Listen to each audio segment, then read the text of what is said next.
casă domnește o atmosferă și un spirit aparte.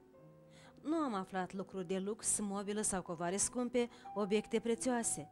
Am simțit însă o lumină și o căldură deosebită în tot ce face fiecare membru al familiei, în felul lor de a fi și a privi lumea. Cum ați spus dumneavoastră, așa și este. Aici domnește arta. Peste tot ne înconjoară tablouri, cărți de artă și noi singuri facem lucruri de artă. Vasile Movilianu este un nume cunoscut în arta plastică din Republica noastră și nu numai din Republica noastră, ci și peste hotare. Cum a fost drumul, calea sau chiar cărarea de început în această lume miraculoasă a artelor? Drumul a fost, se vede că e la toată lumea. În primul rând mi-a plăcut de mic să desenez și să pictez. Și primul lucru care eu îl țin minte când eram eu mic, înainte de a pleca la școală, în satul unde m-am născut, în satul Săcăreni, raionul Hâncești, a fost aceea că tata mi-a dăruit cutii de culori, creioane colorate, care se numeau Spartac, le țin minte și acum. Asta a fost pentru mine un miracol și mai ales când mi-au dat și niște foi albe, eu am început să desenez, știu că îmi plăcea să desenez foarte mult cai și tot ce mă înconjura, vedeam copaci, casa bătrânească și așa mai departe. Nu ați încetat să desenați cai nici acum, în special cei care vă inspiră? Da, sigur, caii au o plasticitate deosebită, cred că e un animal superb și îmi place întotdeauna să-l desenez, cu plăcere îl desenez. Și ați văzut și caii tot, într-adevăr, i-am desenat cu aripi care mă inspiră.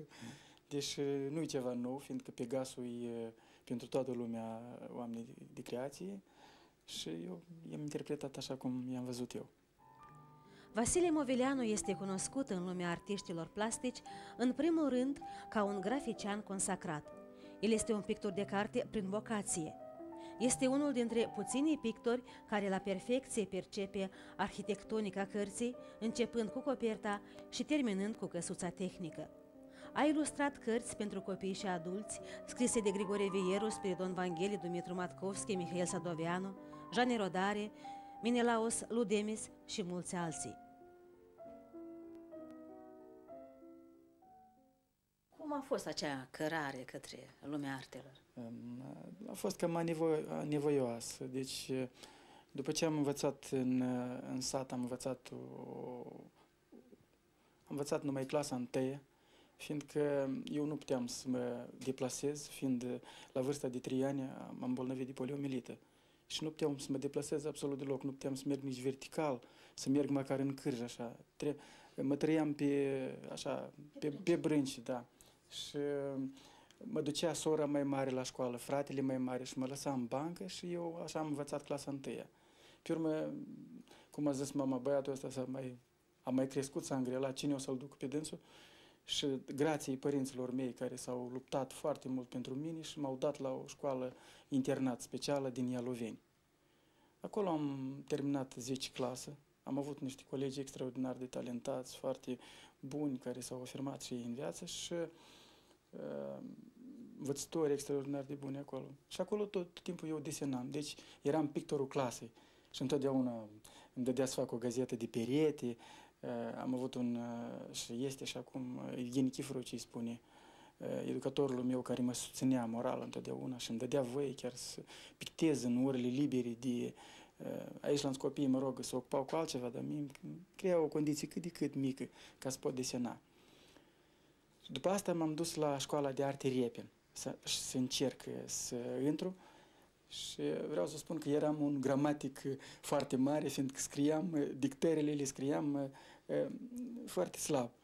Și deci n-am trecut. Primul an n-am reușit la școala de arte Repin și m-am întors înapoi și am învățat 11 clasă la internatul din Loveni și a 2-lea an am reușit.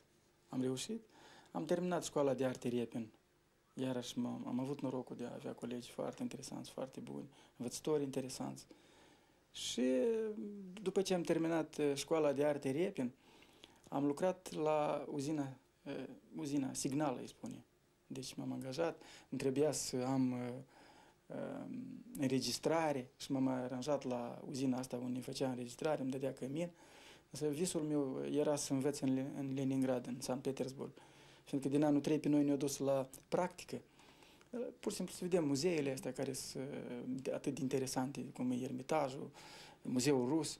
Și eu când am văzut orașul ăsta cu Neva, cu Sfinxul ăsta, cu Academia asta care pe unde umblat Repin, Serov, toți maestrii ăștia, pentru că în principiu eu sunt crescut pe școala rusă, dacă am învățat acolo și e clar lucru. Mai scurtam, vreau tare să învăț acolo și am dat 2 ani examene acolo, am vrut, dar nu s-a primit. Și astfel, undeva m-am transformat într-un abiturient profesional, fiindcă am dat 4 ani la rând examene de intrare și totuși am reușit a 4-lea an la Moscova și am intrat și am terminat la secția de grafică, Institutul Poligrafic din Moscova. Ați avut o carieră reușită în domeniul graficii și o continuați. Da, în domeniul graficii de carte am activat, iată, până în prezent.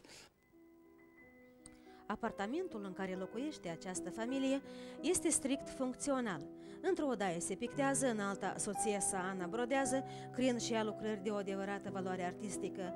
În cea de-a treia, fiicele Cristina și Victoria, moștenind talentul de la părinți, pictează și construiesc modele. Spuneți, vă rog, arta decorativă este un hobby pentru dumneavoastră sau o profesie? La început, arta decorativă era așa ca un hobby, dar pe parcurs, lucrând, este de acum o profesie pe care ne câștigăm existența. Am început arta decorativă și macramă, împletitul, croitoria și m-am oprit la broderie artistică. La broderie artistică de acum am mai mulți ani de când lucrez și mi-e foarte interesant. De fapt, aceasta este un lucru foarte migălos. Consultați anumiți specialiști, pentru că am observat, faceți un lucru profesionist. Am trecut niște cursuri și așa, restul pe parcursul lucrului, citind literatură, împlând pe la biblioteci, pe la expoziții și se acumulează experiența. Particularitatea artistică a lui Vasile Movileanu constă în diversitatea stilistică a genurilor. El s-a afirmat nu numai ca ilustrator de carte, dar mai face pictură grafică de șevalet. În domeniul ultimului gen, picturul are o amplitudă mare, de la peisajele și naturile statice realiste până la niște căutări postmoderniste bazate pe expresia colorii, iraționalismul compozițional și deformarea intenționată a formei.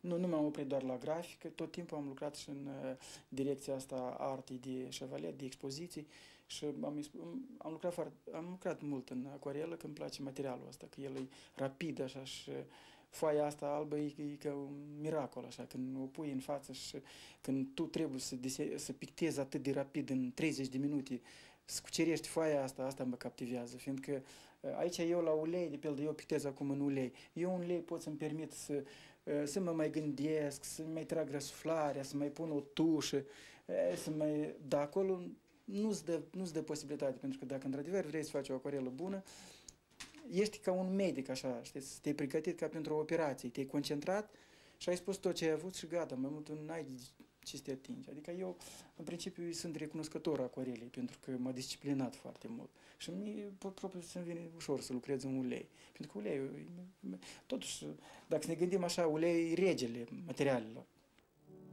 Vasile Movileanu a participat la majoritatea expozițiilor din țară și de peste hotare, organizate de către Ministerul Culturii și Uniunea Artiștilor Plastici din Republica Moldova. Are numeroase premii și diplome.